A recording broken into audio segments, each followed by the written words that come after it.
নতুন batter new star আমাদের সেই প্রাক্তন তারা সিং তারা চলছে কিন্তু না তিনি এসেছেন অনেকক্ষণ ধরে দর্শক অপেক্ষা গ্রহণ করছিলেন তার ব্যাট দেখার জন্য এবং আমরা শুনেছি সমালোচনা বলে থাকি স্টার তারা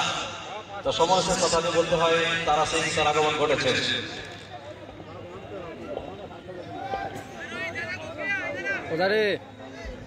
ষষ্ঠ ওভারের খেলার পরিসমাপ্তি ঘটল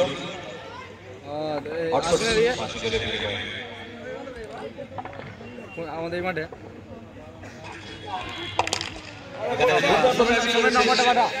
ফিল্ডার ছিলেন ফিল্ডারের ক্ষেত্রে দর্শক ভূমিকা পালন করবেন অনিন্দ সুন্দর একটা জয়